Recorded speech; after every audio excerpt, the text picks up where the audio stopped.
सर्वप्रथम मैं सभी देवी देवताओं को प्रणाम करता हूँ। मेरे गुरु, मेरे मार्गदर्शक प्रभु श्री कृष्ण को के चरणों में नमन करता हूँ। आप सभी मीडिया वालों के और सभी प्रदेश की जनता के सामने हाथ जोड़कर प्रणाम करता हूँ। साथियों,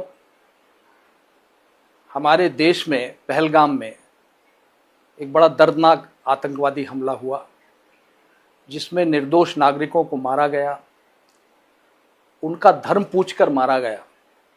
बहुत बड़ी घटना हुई, दुर्घटना हुई। उसके बारे में मैंने एक वीडियो जारी किया था। उसमें कुछ बातें कही थीं।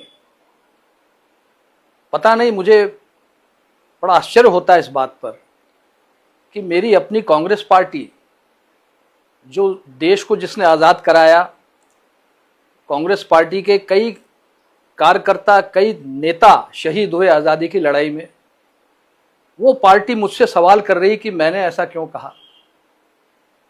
बहुत आश्चर्य हुआ, बहुत दुख हुआ। मुझे नोटिस दिया गया, मैंने उसका जवाब दिया। उस जवाब को संतोषजनक इसलिए नहीं माना गया कि मैंने उसमें राहुल गांधी प्रधानमंत्री बनेंगे नहीं लिखा था, ये जवाब में नहीं लिखा था, इसलिए उसको माना नहीं गया। और मुझसे कहा गया कि मैं ये लिखूं उसमें कि राहुल गांधी प्रधानमंत्री बनेंगे तो नोटिस वापस ले लिया जाएगा। मैंने मना कर दिया। मैं कोई ज्योतिषी नहीं हूं, और उन्होंने मुझे पार्टी से 6 साल की निष्कासित कर दिया। निरंतर राहुल गांधी के इशारे पर सेना से सवाल किए जा रहे हैं। क्या ये अच्छा है? देश के लिए अच्छा है? बिल्कुल नहीं। और नियम ये है, उस संसद के नियम नहीं जानते हैं। नियम ये है कि संसद में केवल डिफेंस बजट पर चर्चा कर सकते हैं, डिफेंस की रणनीति पर कोई चर्चा नहीं कर सकते, न डिफेंस, न पार्लियामेंट में, न बाहर। ये नियम है। क्योंकि जो पुलवामा हमला हुआ है, जिसमें हमारे जवान शहीद हुए हैं, वो इसलिए हुआ कि इंफॉर्मेशन लीक हो गई थी कि ये ट्रूप मूवमेंट कहाँ से हो रहा है, और उसका परिणाम हमारे जवानों की जान देकर हमको भुगतना पड़ा। तो इस तरह की अनर्गल बात करना क्या उचित है? फिर जब पाकिस्तान का प्रधानमंत्री ये कह रहा है कि वो उन्हें रात को 2:30 बजे पता चला कि उनके सारे हवाई अड्डों को तबाह कर दिया गया है, कई उनके लड़ाकू जहाज तबाह कर दिए गए हैं, तो उसके बाद राहुल गांधी का ये पूछना कि कितने हवाई जहाज हमारे गिर गए, आप पाकिस्तान के प्रधानमंत्री से भी एक कदम आगे निकल गए। ये बहुत ही एक दुख की बात है। और सवाल अब मैं कर रहा हूं, जवाब आपको देना है। कांग्रेस वो पार्टी है जिसने देश को आजाद करवाया। कई देशवासियों ने अपनी जान दी। क्या इसलिए दी हम उन्होंने जान कि हम अपनी बहादुर सेना पर सवाल खड़े कर सकें? तुम्हारे अनर्गल, अनावश्यक बयानों के कारण तुम कल्पना नहीं कर सकते हो कि देश की जनता कितनी आहत हुई है। आज कांग्रेस का कार्यकर्ता तुम्हारे बयानों के कारण सर उठा के सम्मान से चल नहीं पाता है, जबकि दूसरी पार्टी के कार्यकर्ता सम्मान से सर उठाकर चलते हैं, स्वाभिमान से चलते हैं, सिर्फ तुम्हारी बयानों के कारण। पर ये तुमसे कोई कहेगा नहीं, क्योंकि तुम तो अपने चमचों से घिरे रहते हो और घिरे रहोगे। कोई फर्क नहीं आने वाला तुम, क्योंकि पूरे देश में तुम पैदल चले। पैदल चलने के बाद पूरे देश में आज पार्टी कहां खड़ी है? मध्य प्रदेश में 1 सीट नहीं है, और तुम अपने आप को रेस का घोड़ा कहते हो। अरे कितने बार तुम रेस हार चुके हो, ईवीएम को दोष देते हो और अपने आप को रेस का घोड़ा कहते हो। अपने से बड़ी उम्र के लोगों को, जो तुम्हारे पिता के साथ जिन्होंने काम किया, तुम्हारी पिता के उम्र के हैं, किसी को बारात का घोड़ा कहते हो, किसी को लंगड़ा घोड़ा कहते हो। तुम्हें शर्म नहीं आती है? और तुम बारात का घोड़ा क्या जानो कैसे चलता है, क्योंकि तुम्हारी तो बारात ही नहीं निकली, तुम्हें क्या पता बारात का घोड़ा कैसा चलता है। इसलिए फालतू बातें करना बंद करो। जो बुद्धिजीवी तुम्हारी पार्टी में है, जो समझदार लोग हैं, उनसे राय लो, और नहीं तो पार्टी का अंत देख रहे हो, आगे अंत ही होना है पार्टी का। पार्टी बिखर जाएगी, बिखर ही रही है। साथियों, आज समय आ गया एक नई कांग्रेस गठन करने का। आवश्यकता है हमें उस पार्टी की, ऐसी कांग्रेस पार्टी की जिसमें जनता कार्यकर्ता निर्णय लें और कोई ऊपर का हाई कमान न हो।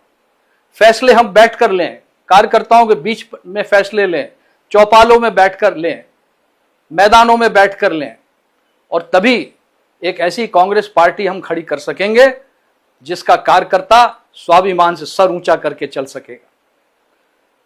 जहां तक रहा पार्टी के विभाजन का सवाल, तो स्वयं इंदिरा जी ने पार्टी का विभाजन कराया था, कौन सी नई बात है। और तुम्हारे कार्यकाल में तो 3-3 बार विभाजन पहले हो चुका है। और अब समय आ गया है कि मध्य प्रदेश में भी एक ऐसी कांग्रेस का गठन हो और ऐसा संगठन बने जिसकी सोच कम से कम राष्ट्रीय सोच हो और राष्ट्र हित को सर्वोपरि रखकर वो कांग्रेस पार्टी का काम करे। और यह होगा, अवश्य होगा। दूसरी बात, नरसिंह राव जी हमारे प्रधानमंत्री स्वर्गीय, जो कांग्रेस के अध्यक्ष भी थे और जिन्होंने देश को एक नई आर्थिक दिशा दी थी, नरसिंह राव जी ने, मनमोहन सिंह जी ने। तुम्हारी सोच लोग नहीं जानते हैं, पर आज मैं आप सबको बताना चाहता हूं साथियों कि नरसिंह राव जी का जब निधन हुआ था, उनके पार्थिव शरीर को इन लोगों ने कांग्रेस पार्टी के दफ्तर में रखने नहीं दिया था। इतनी नीच हरकत इन्होंने की है, ये कई लोगों को मालूम नहीं। आज मैं आपको बताना चाहूंगा, और मैं गलत हूं तो बताओ मैं गलत हूं। मनमोहन सिंह जी, जिन्होंने नई आर्थिक नीति बनाई जिसके कारण आज देश एक मजबूत स्थिति में पहुंच गया है, और जीएसटी जो लागू करी उनकी सोच थी, वर्तमान सरकार ने उसको लागू किया जीएसटी को, जिससे करोड़ों लाखों करोड़ों रुपया आज भारतीय कोष में आ रहा है और जिससे सारे निर्माण के काम हो रहे हैं, सड़क बन रही है, हवाई अड्डे बन रहे हैं, हम लोग हथियार खरीद रहे हैं। ये क्यों? क्योंकि हमने उस जीएसटी का उपयोग किया है। तुमने उसका विरोध किया, उसको कहते हो गब्बर सिंह टैक्स। तुम कुछ समझते नहीं तो अपना मुंह बंद क्यों नहीं रखते हो? तो साथियों, मैं आपसे आज यही इंसाफ मांगने आया हूं और मैं मध्य प्रदेश का दौरा करूंगा। अभी वर्षा काल आने वाला है, किसान व्यस्त है। जब किसान फ्री हो जाएगा, मैं मध्य प्रदेश में दौरा करके जनमत हासिल करूंगा और हम लोग सब मिलकर एक ऐसी कांग्रेस पार्टी का गठन करेंगे जिसे कार्यकर्ता और जनता चलाएगी।